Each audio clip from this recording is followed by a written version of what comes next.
You know what time it is? It's time to watch a video by OG Lucky. Let's get down right to the video. Hello once again, my lovely audience. I am here with the analysis of the quite impressive match from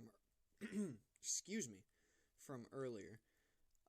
This game was nerve-wracking, and I sincerely apologize for there not being any commentary on the first upload. That tends to happen a lot with my phone for some reason. There seems to always be some kind of issue when I start recording, whether it's the audio, I'm recording internal audio instead of the microphone, or something else. But anyway, without further ado, we will get right into this analysis, because this match was very, very, very, very interesting. He opens up with e4. You already know what he's going to do with e4. c5 as usual. He goes for the queen's gambit. Immediately pisses me off. I'm going to be honest with you. Seeing that, like, oh my god, this guy, that's part of the reason I did so badly, I think, was because I was annoyed with seeing the queen out like that. It's just cheap, in my opinion. So, push the pawn. He attacks my pawn. I bypass. He immediately goes for an aggressive check, which gave him, apparently gave him better accuracy. I would defend with a bishop, and he decides to retreat. I push the pawn, kicking the queen off the square, and he moves back. Now, I was not paying attention to those two pawns. They could go die in a hole as far as I was concerned. I moved the queen up to attack that. I'm more interested in pinning that bishop onto his king. But I didn't realize that I would not be able to capture it if he captured that pawn right there. Now, like I said, I really wasn't even paying attention at this part. I'm pretty sure I was just daydreaming. So, instead of pushing the pawn, I, for whatever reason, moved the bishop off of the square. I figured that if he wanted to try to get a sneaky check again, I could use something else, like a knight, to defend it. And he backs up, still protecting that pawn. So I knew that he would probably use the en passant on me, but I was hoping he would do that. The en passant, as for those of you who are not aware, it's if you have a pawn on their side of the board, on the second square on the second row that their pawns would move to, when they do the double move, then immediately after they try to bypass, if they move up one square, that's called a challenge. With two pawns, that's called a challenge. However, if you try to bypass, there's a move that can only be done immediately following the attempted bypass. It is called en passant. You swoop behind them and you capture them. You take their pawn away from them because they thought they were going to be sneaky and get past you. Nope, not going to happen. So I capture with the knight. I wanted to leave that pawn in front of my king intact because I knew what was coming. Yeah, I knew that was coming, and I should have seen it. So I push a knight, and he pins the knight to the king immediately. Kick the bishop off that square. He just trades. It forced me to double up my pawns. That worked in his favor. He develops a knight. I don't develop anything. I develop that pawn right into getting captured. And then I'm thinking about that nice, juicy looking rook back there who's conveniently trapped by the knight. And he pushes a pawn, assuming to try to get the rook off of that square. So I push my pawn. I figure he'll be able to capture, the rook will be able to capture right here. Instead of trading, he'll just capture because the pawn's not on that square anymore. And he moves the rook out. Now, if my bishop was still right there, if I hadn't moved my bishop that turn, I would have just pushed this pawn up, and that would have never happened, and he would have been screwed. So I figure I can deny the queen some access because she can no longer move diagonally and get those checkmates by the king. You know how they like to do that with their broadsword. The queen's like a freaking broadsword or a bazooka or something.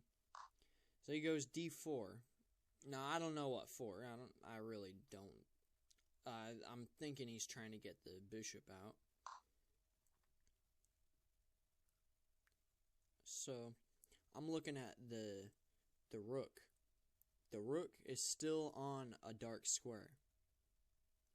Now, a dark square, when your king and your rooks, or your king and your queen, are both on the same color square, they're weak to getting forked by a knight, because knights move from white squares to black squares. So he's going all in. He's going to try to checkmate me right here. So I kicked the knight off that square. And my king couldn't capture, so his knight was safe. So I kick the knight off that square, and he captures the pawn. And I guess he expected me to try to capture that knight, because then he would have a bishop and have a nice attack on the king, more than what it already was. So I capture that pawn, because if he were to capture it, it's free. That piece is unprotected, seemingly. That would have been devastating. I would have won, like, guaranteed. I would have won guaranteed. It wouldn't have been a question whether I was going to win or not. However, he did not capture. Instead, what he does is he pushes the pawn, trying to kick the bishop off that square. But he didn't realize, or I guess maybe he did, the only reason I hadn't moved the knight to that square before now was because the queen could capture before. However, with his pawn blocking the way, now there is no chance that he is going to capture that. So when he moves out of the way, I decided to go for that, because that was the most aggressive move I could think of, and I was mad. I'm going to be honest, I made that move out of anger more than strategy. So he moves back. I capture, threatening the queen. Now he's threatening my rook, or I would have gladly taken that knight back there. But he is threatening to capture my rook, and I'm already behind in material. I'm negative like 3 right here, I think. So instead I figured, oh, wait a second. His king is behind his queen, and I have a protected rook. So how about we just prevent the queen from doing anything sporadic? Nothing too crazy. You're going to be staying right there. So he captures the knight. I capture the queen. He captures the rook. I pick off an extra pawn.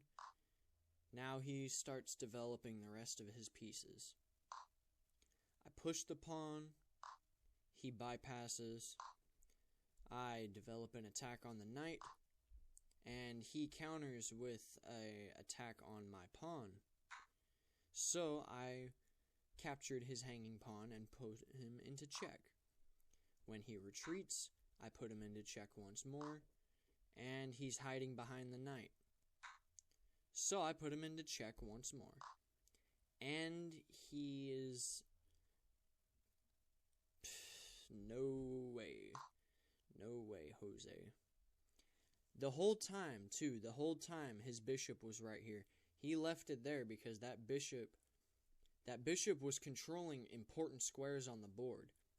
This rook had such a hard time getting an attack on the king because that bishop had control of all those squares.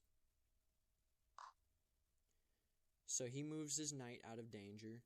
He's thinking maybe he can set up an attack on this. There's no way that they can attack the king right now, so I don't understand his reasoning behind this, but, you do you. So I naturally continue the attack, and he immediately moves the knight back to blocking his king. So I push the pawn, he pushes his pawn, I push again, and he defends the knight, because with this pawn I would have just captured the knight on the next turn, and it would have been a very easy checkmate. But he was smart and defended, so I capture with the pawn instead. Now he has a protected attack against my queen. So, the queen can bounce around. She is a ninja. She can bounce around the board like a maniac. And he does the same thing again. So, I figure I can set up some kind of double-pronged attack and maybe threaten multiple pieces at once. And he moves back, so I just move the rook. Just take the smart move, just move the rook. And he blocks with the bishop. So I attack. He blocks with the rook. I attack the rook, and he moves back up. Go right back. He moves back and forth, back and forth. So I go back. He gets greedy, moves his king out into the open to try to take the rook. However, I did not know that was a checkmate. I honestly didn't. I was just trying to protect my pieces. This is the luckiest checkmate I have ever seen, and it was one of the most insane comebacks I've ever seen in chess. Before you go, if you made it this far, obviously you liked the video, so be sure to hit the like, hit the subscribe button, and the notification bell. Tell all your friends about it. Most of all, have a wonderful evening.